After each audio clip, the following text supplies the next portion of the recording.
I remember, God, 10 years ago in 2016, we had just started. Yeah. You and Ginger, I remember, got the call, and this was the second All-Star. So I have like so many questions because this season sets the rules for so many All-Star seasons. I know. And I'm watching it going, okay, you guys, we can talk about it in order, but I'm like, you guys, your only point of reference was All-Stars 1. Which was so long ago and such a flop. Respect. No I shade. liked that All-Stars, but I don't think people loved the team. Nobody did. Not even the girls on the show, who were incredible, by the way. Amazing cast, and too. they did a lot with not very much. And, you know, it was just I think it was a big flop from the producer's point of view because nobody wanted teams. Drag is not a team sport. But you know what I bet it was? And I have no idea. I bet they only had enough money to a finite amount of episodes. And so if you're in teams, you eliminate 2 at a time, don't you? Oh, I think that's so you could have a bigger cast with less episodes. That may be true, but I feel like that displays a massive lack of imagination. Because it's like, well, then why don't we just eliminate 2 girls?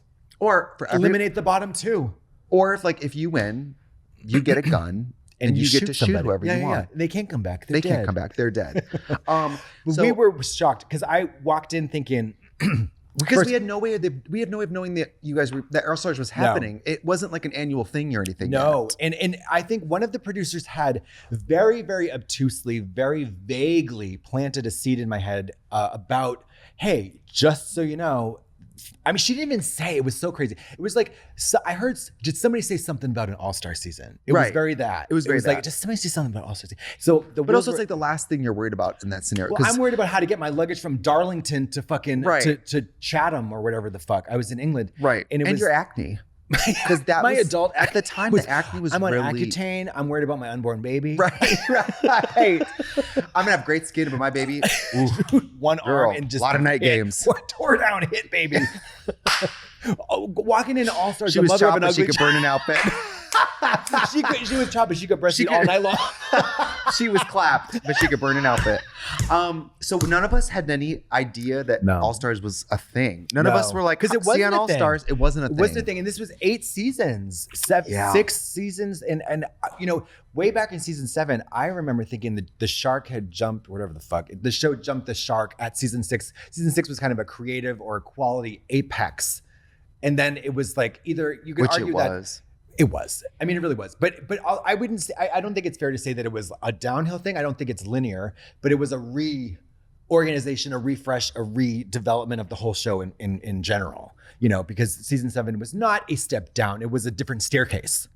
Right. Do you know what I mean? A different stage, whole different dynamic of people. Yeah. And we did, if you guys don't know, we did talk about all of season 7 last year. Yeah. So if you could go watch that before you do this. But, yeah. But this chronologically, season 7 airs, we filmed the finale. Several months later, you're doing this. Yeah, I think like 6 months later, maybe, or 8 months later. Yeah, they called and then they sent,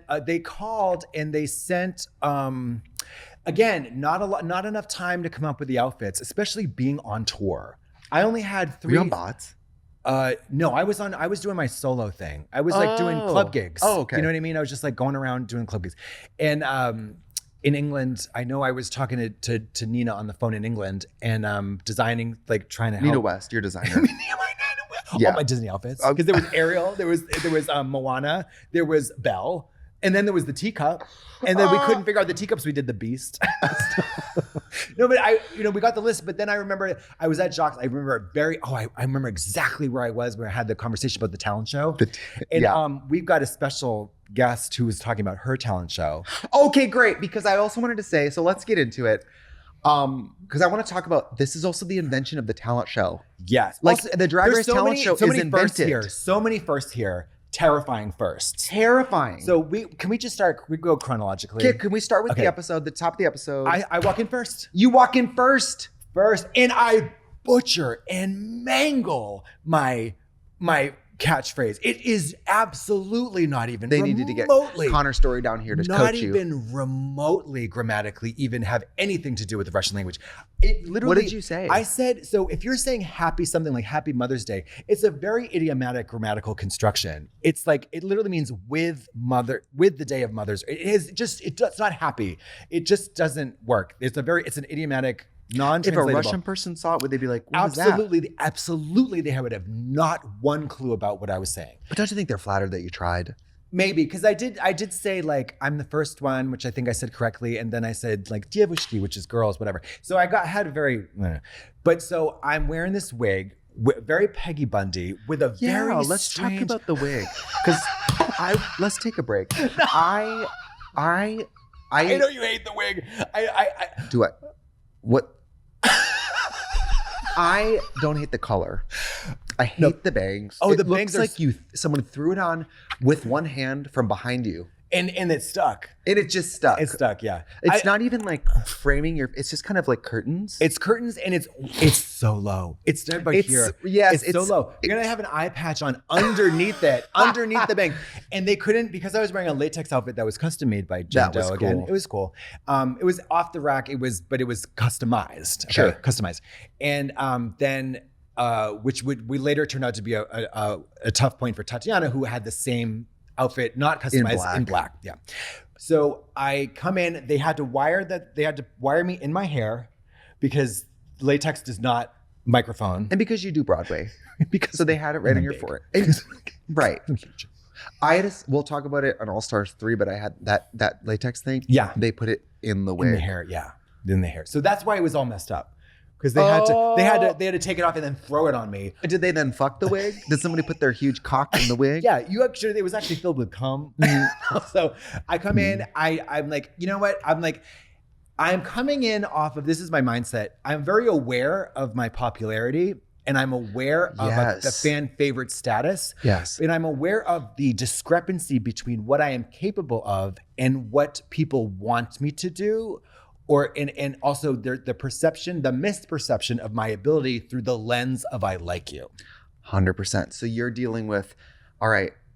I'm very popular because of my personality, not because I'm a good drag queen. And now you have to live up to, if you're people's horse in the race, you have to run. Yes, which I have to run. Yeah, I have to run. But also I am aware, so I'm aware of being overrated. I'm aware of being overscored. I literally thought you were going to say overweight. I'm aware of being overweight. No, shut up. I literally thought you were about to say that.